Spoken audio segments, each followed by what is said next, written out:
우리 오늘 우리에게 주시는 하나님의 말씀 함께 보겠습니다. 다니엘 6장입니다.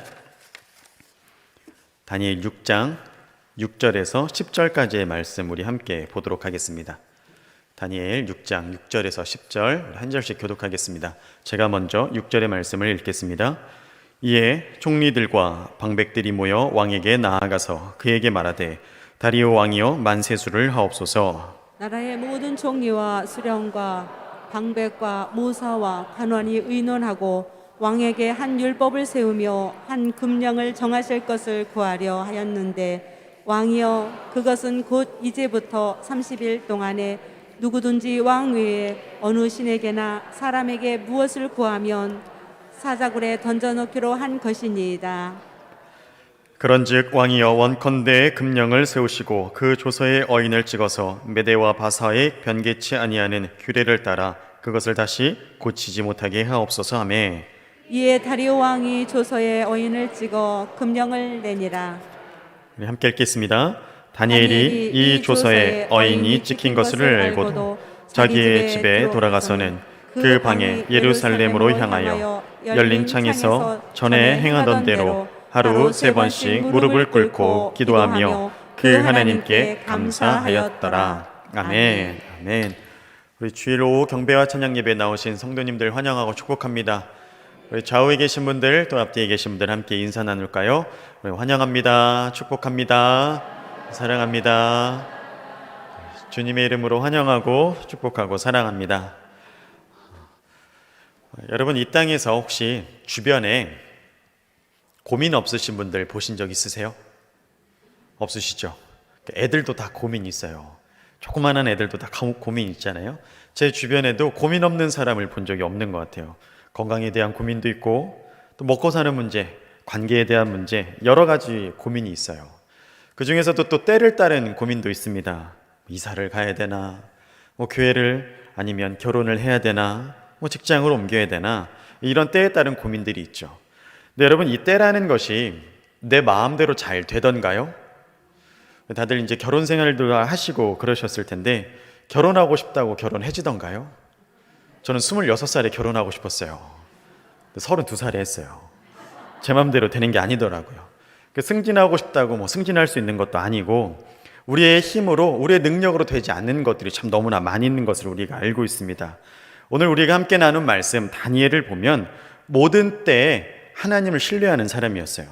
그가 어떻게 했는지 또 그의 행함에 따라 하나님 어떻게 응답해 주셨는지를 오늘 말씀을 통해서 은혜 받고자 합니다. 또한 우리도 다니엘처럼 모든 때에 하나님께 맡김으로 결실 맺는 인생들 되시길 예수님의 이름으로 축원합니다. 여러분 다니엘이 어떤 사람이었냐면 남유다 왕족이었어요. 아주 높은 신분을 가진 사람이었죠. 그리고 이가 건강하고 잘생기고 머리도 좋았다라고 해요. 그러니까 여러분 다 갖춘 거예요. 집안도 좋고 잘생겼고 머리도 좋고 나무랄 것이 하나도 없는 사람입니다. 다니엘을 성경에서 이렇게 표현을 해요. 우리 1장 4절의 말씀 한번 읽어볼까요? 함께 다니엘에 대해서 살펴보겠습니다. 읽겠습니다. 곧 흠이 없고 아름다우며 모든 재주를 통달하며 지식이 구비하며 학문에 익숙하여 왕궁에 모실 만한 소년을 데려오게 하였고 그들에게 갈대아 사람의 학문과 방언을 가르치게 하였고. 아멘. 다니엘이 바벨론 궁궐에 이렇게 오게 된 것, 그리고 앞절에는 이 다니엘이 어떤 사람이었는지에 대해서 간략하게 말씀해 주고 있죠. 그래서 바벨론 궁궐에 들어왔는데 소위 국립학교, 왕립학교에 이제 다니엘이 다니게 된 거예요. 그리고 이곳에서 갈대아 사람들의 학문과 이제 언어를 익히게 되는 것이죠. 이제 나중에 다니엘이 어떻게 됩니까? 이 학교를 졸업하고 느부갓네살 왕의 꿈을 해석해주고 우여곡절이 많았지만 이제 바벨론의 총리에까지 이르는 극적인 삶을 이가 살아가지 않습니까? 여러분 이것을 세상적인 관점에서 한번 보세요. 세상적인 관점으로 보면 원하지는 않았어요. 다니엘이 그렇게 사는 것을 원하지는 않았습니다. 그러나 더 좋은 기회를 잡은 것이죠. 멸망당한 유다라는 나라는 원래 작은 나라예요. 여러분 작은 나라의 왕족으로 사는 것이 권세가 있겠습니까? 세상을 호령하는 제국의 총리로 사는 것이 권세가 있겠습니까? 당연히 제국의 총리로 사는 것이 영향력이나 재력이나 권세면이나 비할 바가 없는 것이죠. 그러니까 오히려 나라가 멸망당함으로 인해서 다니엘은 좋은 기회를 얻게 된 거예요. 세상적으로는 그렇습니다. 그런데 여러분, 이것을 하나님을 믿는 영적인 관점에서 한번 생각해 보세요.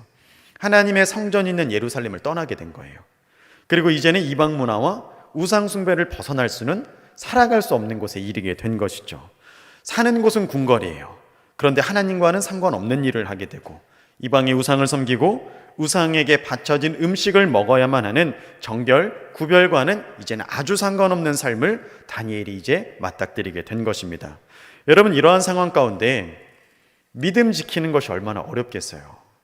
그럼 제가 다른 어떤 교회를 섬길 때 한 청년이 새가족으로 이렇게 등록을 했어요. 전도대 와서 이렇게 새가족이 되었는데 이 친구가 이렇게 신앙생활을 잘 하다가 어느 날 고민이 있다고 저에게 온 거예요. 그래서 뭐냐 하고 이렇게 물었더니 자기가 지금 하고 있는 일 때문에 너무 고민이 된다는 거예요. 그래서 어떤 일을 하냐고 물었더니 주류로 술을 유통하는 일을 하는 거예요. 그래서 매일 이 음식점 아니면 술집 이런 마트 이런 곳에 주류를 유통을 하는 거죠. 근데 여기서 이제 그치는 게 아니라 일이 끝나면 동료들하고 술도 많이 마시고 때로는 가지 말아야 할 곳을 가는 일들도 있었다라고 해요. 근데 먹고는 살아야 되기 때문에 일을 그만둘 수는 없고 교회를 다니고 있으니 마음에 찔림이 있어서 이게 그렇게 고민이 된다고 이제 찾아온 것이죠. 여러분, 어떤 이는 물건 배달하는 건데 그게 무슨 상관이냐 이렇게 이야기하겠죠. 또 어떤 이는 다른 직장 구해야 한다고 얘기할 거예요. 우리 성도님들 같으시면 어떻게 하시겠어요? 여러분들의 자녀가 이와 같은 상황에 있다면 여러분들 어떻게 이야기해 주시겠어요? 다니엘이 지금 그런 경우이지 않습니까? 이방의 나라에 들어가서 궁궐에서 바벨론의 교육을 받으면서 믿음을 지킨다라는 것이 여러분 지금 얼마나 어려운 상황인 겁니까? 근데 우리가 잘 아는 다니엘과 그 세 친구들은 바벨론의 그 궁궐 안에서 살면서 왕의 교육을 받으면서도 자신들의 믿음을 지키기로 결단한 친구들이에요. 그리고 가장 먼저 이들이 한 것이 무엇이냐면 왕이 주는 음식을 이제는 먹지 않겠다. 그렇게 이들이 결단하고 선포를 합니다. 여러분, 이들이 이러한 결단을 하나님 앞에 드렸을 때 그들에게 불이익이 온다라는 것 다니엘과 친구들 몰랐을까요? 너무 어렵게 제가 말씀드리죠. 왕궁에서 하나님을 지키겠다라고 하는 신앙을 계속 견지한다면 자신들에게 불이익이 온다라는 걸 이들이 몰랐을까요? 알았죠. 여러분, 불이익만 오겠어요? 죽을지도 모르는 거예요. 그런 걸 알면서도 믿음을 지키기 위한 숭고한 결단을 이들이 올려드리고 있는 거죠. 여러분, 이런 믿음의 숭고한 결단을 했을 때 하나님 그들의 인생을 책임져 주지 않겠습니까? 하나님께서 그들의 인생을 어떻게 끌어가시는지 1장 9절에서 우리에게 힌트를 줍니다. 함께 1장 9절의 말씀 읽어보겠습니다. 하나님이 환관장에게 은혜와 긍휼을 얻게 하신지라. 아멘. 하나님, 우리가 전혀 알 수도 없는 생각지도 못한 방법으로 다니엘과 친구들의 삶을 끌어가시죠. 그래서 이 친구들은 왕이 주는 음식을 먹지 않게 되기도 했고 그리고 하나님께 복을 받는 그 은혜까지 누리게 됩니다. 이 이야기의 마지막 말미로 되는 17절의 말씀에서 하나님께서 어떻게 행하셨는지를 살펴보겠습니다. 17절의 말씀 함께 읽겠습니다. 하나님이 이 네 소년에게 지식을 얻게 하시며 모든 학문과 재주에 명철하게 하신 외에 다니엘은 또 모든 이상과 몽조를 깨달아 알더라. 아멘. 하나님께서 이와 같은 은혜와 복을 더하셨다라는 거예요. 여러분, 우리가 사는 세상에 얼마나 많은 유혹이 있고 시험이 있습니까? 그럼에도 하나님, 우리가 이 땅에 살아가는 날 동안 믿음 지키기 원하세요. 그리고 그 믿음을 우리가 지켜나감에 있어서 하나님 결코 수동적으로 우리를 보지 않으십니다. 하나님 나라를 위한, 믿음을 위한, 복음을 위한 숭고한 결단이 있다면 하나님 아버지께서 어떻게 하시든지 어떤 방법으로든지 우리의 믿음을 지킬 수 있도록 도와주세요. 뿐만 아니라 때에 따른 복도 이렇게 더하신다라고 오늘 말씀에서 분명히 일깨워 주고 있습니다. 그러니 여러분, 삶 속에서, 직장에서, 세상 속에서 여러 가지 시험이나 유혹이 온다고 할지라도 두려워하지 마시고 믿음으로 결단하시길 축복합니다. 다니엘과 친구들에게 역사하셨던 것처럼 그 하나님께서 우리들에게도, 우리 삶에도 역사하시는 것을 체험하게 될 것입니다. 우리가 읽은 본문 6장의 말씀은 바벨론을 무너뜨린 메데 사람 다리오 왕, 이 다리오 왕 시대에 일어난 사건을 기록하고 있습니다. 이제 다리오 왕이 나라를 다스리는데 3명의 총리를 이렇게 세웠어요. 근데 그 3명의 총리 중에 누가 있냐면 바로 다니엘이 있는 거예요. 제국의 총리 3사람 중 한 사람이 바로 다니엘입니다. 그런데 이제 이 다리오 왕이 3명의 총리가 나누어서 다스리던 이 제국을 다니엘 한 사람에게 이렇게 몰아서 주려고 한 것이죠. 그러니 나머지 총리들이 어떻겠어요? 나머지 고관들이 어떤 마음이 들겠어요? 어떻게든 다니엘을 무너뜨리려고 하지 않겠습니까? 다니엘은 또 우리나라 사람도 아니에요. 멸망당한 소국 사람이에요. 그러니 이 사람이 권세를 잡는 것을 당연히 원하지 않죠. 그래서 이 사람을 무너뜨리려고 근거를 찾는데 우리 속담에 털어서 먼지 하나 안 나오는 사람 없다 이렇게 이야기하죠. 근데 다니엘은 털고 털어도 먼지가 안 나오는 거예요. 그러니 이 사람들이 고관들이 다니엘의 대적자들이 이에게 흠을 찾지 못하니까 아예 법을 하나 만들어 버립니다. 그 법이 무엇입니까? 30일 동안 왕 외에 다른 곳에 절을 하면 이제 사자굴에 집어넣는, 이것을 이제 이들이 법으로 제정하는 것이죠. 이들이 왜 이런 법을 제정했어요? 다니엘이 어떤 사람인 줄 알았기 때문에 그렇습니다. 다니엘이 어떤 사람입니까?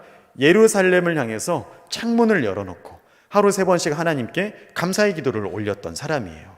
근데 다니엘이 어떤 사람인 줄 알았기 때문에 이 조서를 만들면 다니엘이 걸려들 수밖에 없다라는 것 이들도 잘 알고 있었죠. 이들도 알고 있었고 또 누가 알고 있어요? 다니엘도 알고 있어요. 총리 중에 총리인 다니엘이 법이 바뀐 걸 왜 몰랐겠습니까? 다니엘도 당연히 이것을 알고 있습니다. 우리 6장 10절의 말씀을 통해서 확인해 보겠습니다. 6장 10절의 말씀 함께 읽겠습니다. 다니엘이 이 조서에 어인이 찍힌 것을 알고도 자기 집에 돌아가서는 그 방에 예루살렘으로 향하여 열린 창에서 전에 행하던 대로 하루 3번씩 무릎을 꿇고 기도하며 그 하나님께 감사하였더라. 아멘. 여러분, 마지막 말씀이 참 마음에 감동이 되죠. 그 하나님께 감사하였더라 이렇게 말씀해요. 여러분, 어떻게 이 상황에서 감사할 수 있어요? 그리고 어떻게 감사하고 또 무엇을 감사할 수 있습니까?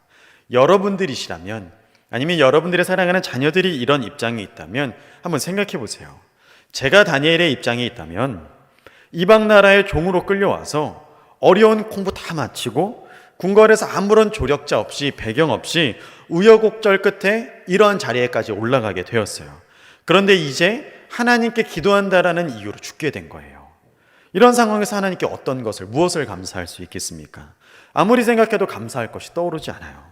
사실 이 상황에서 기도하는 것도 말도 안 되는데 어떻게 용기를 내어서 기도한다고 해도 살려달라는 기도, 아니면 하나님 기도하다가 내가 이렇게 됐으니 하나님 책임지세요, 이런 기도 할 것 같은 거예요. 다니엘은 어떻게 하나님 앞에 감사할 수 있었을까요? 이런 상황에서 어떻게 하나님 앞에 감사의 기도를 올려드릴 수 있었을까요? 이 질문에 대한 해답의 열쇠는 10절 중간에 있습니다. 우리 한번 따라해 주시면 감사하겠습니다. 전에 행하던 대로. 여러분, 전에 행하던 대로. 다니엘이 이제 방에 올라가서 예루살렘을 향해서 창문을 열고 하루 3번씩 무릎 꿇고 기도한 것은 하루 이틀 한 게 아니에요.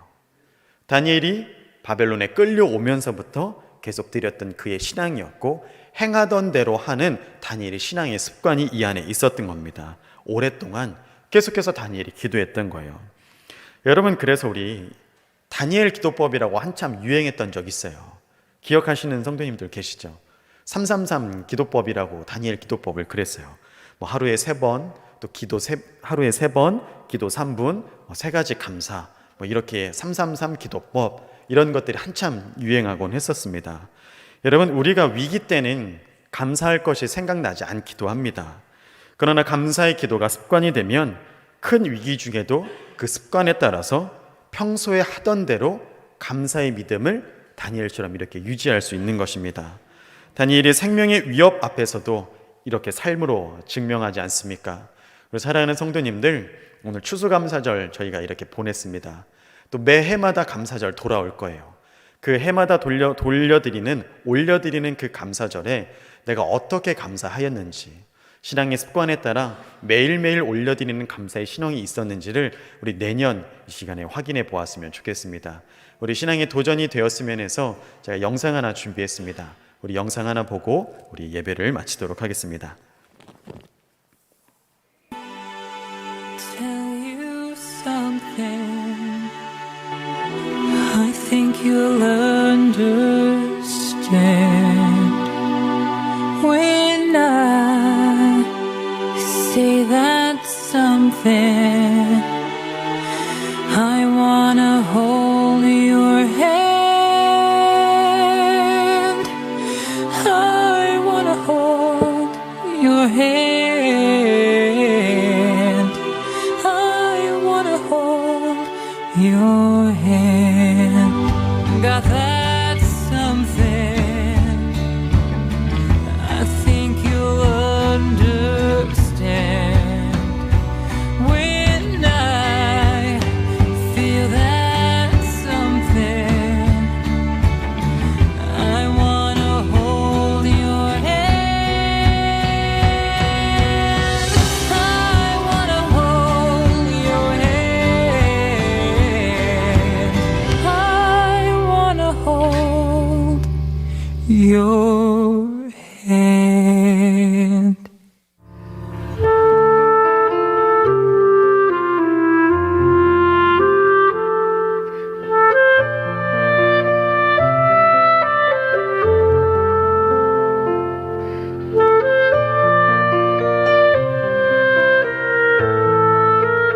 하나님이 제 앞에 딱 앉으셔가지고 너무나 우시는 거예요. 제가 그 모습을 보고 하나님, 저 다시는 하나님 얼굴 때문에 하나님 눈에 눈물 흘려드리지 않겠습니다. 제 모습으로 하나님이 기뻐서 흘릴 수 있는 눈물을 흘려드리겠습니다. 하나님 죄송합니다. 저는 좌절로는 이 세상을 살아갈 수가 없었어요. 어떻게 해서든 감사를 찾아야만이 살아갈 수가 있었어요.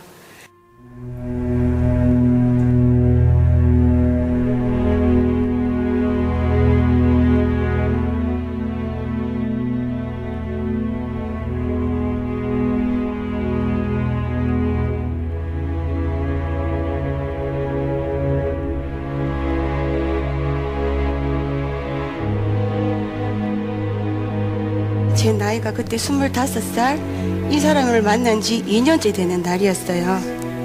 오른쪽 얼굴에 어금니가 막 아프기 시작을 하는 거예요.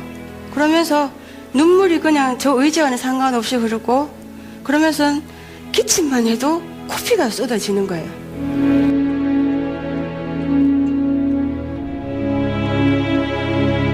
그 얘기를 딱 듣는데 암이 무서운 게 아니었어요. 남자친구의 얼굴이 제 앞을 싹 스쳐 지나가는 거예요.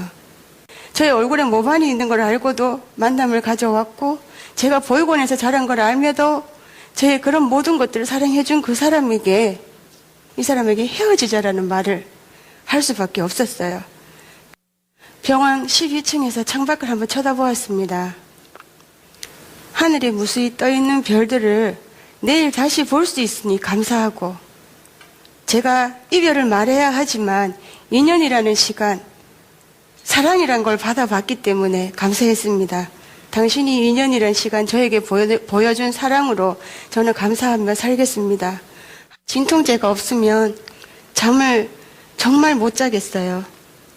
그런 제가 며칠이 지난 뒤에 너무 얼굴이 아파서 실눈을 뜨고 봤는데 침대맡에 무식까만 그림자가 하나 보이는 거예요. 제가 헤어지자라고 말했던 그 남자친구가 서 있는 거예요. 25살에 얼굴에 반을 잃고 살아갈 때 너무나 힘겨웠지만 그래도 끝까지 저를 지켜준 이 남자친구가 지금의 제 남편이고 두 아이의 아빠가 되어 있습니다.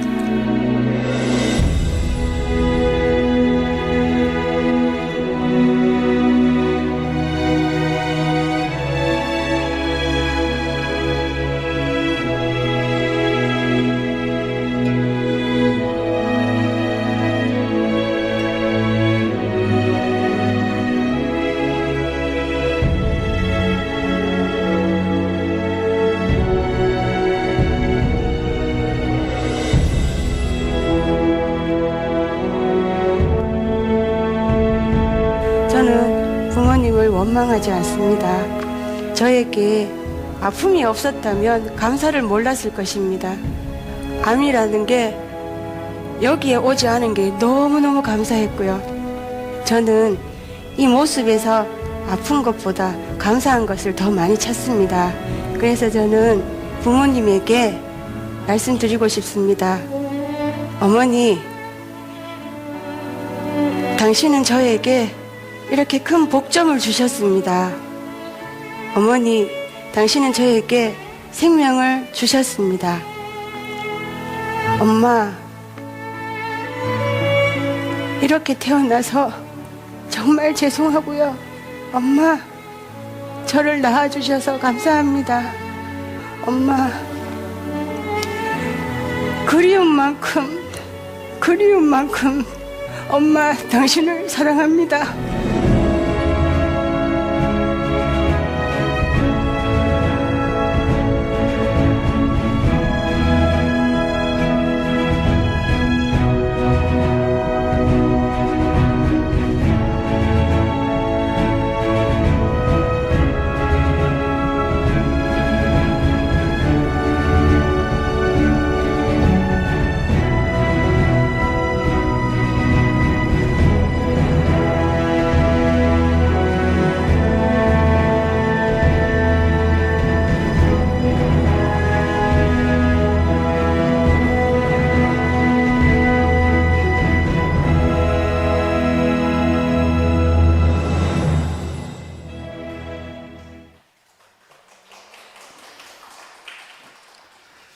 유튜브에 보시면 예쁜 여자 김희아라고 치시면 이분 강연이나 이분 간증이 참 많이 나와 있어요. 저희는 시간 관계상 이렇게 편집되어 있는 영상을 함께 나눴는데요. 우리 김희아 씨 영상 보시면서도 이렇게 도전과 또 감사에 대한 은혜가 더욱더 넘치시길 바랍니다. 기도하겠습니다. 좋으신 하나님, 감사로 내 삶을 끌어가게 하여 주시옵소서. 다니엘이 하나님께 고백하고 올려드렸던 것처럼 행하던 대로, 늘 하던 대로 그 신앙의 관습에 따라 하나님께 감사로 올려드리게 하여 주옵시고, 하나님 감사로 우리의 삶을 끌어갈 수 있도록 인도하여 주시옵소서. 모든 때에 우리에게 결실을 더하시고 하나님의 인도하심으로 우리를 끌어가시는 줄로 믿습니다. 우리도 그 믿음 가지고 하나님의 때를 발견하게 하여 주옵시고, 모든 때에 주님을 신뢰하며 나아가는 감사의 백성들 다 되어줄 수 있도록 함께하여 주시옵소서. 우리 삶 가운데 더욱더 많은 감사와 풍성한 감사로 하나님께 영광 올려드리기 원합니다. 주님, 우리의 마음의 중심을 받아 주시옵소서. 오늘도 주님 앞에 나올 때 우리의 마음과 정성을 올려드립니다. 하나님, 삶을 드리는 21조의 예물과 감사의 예물과 1,000번째 예물과 각종 사역을 훈하여 드리는 이 예물들 위에 복의 복을 더하여 주옵시고 하나님 기뻐 받아 주시옵소서. 오늘도 예배하게 하신 은혜에 감사드리오며 우리 구주 예수님의 이름으로 기도드립니다. 아멘.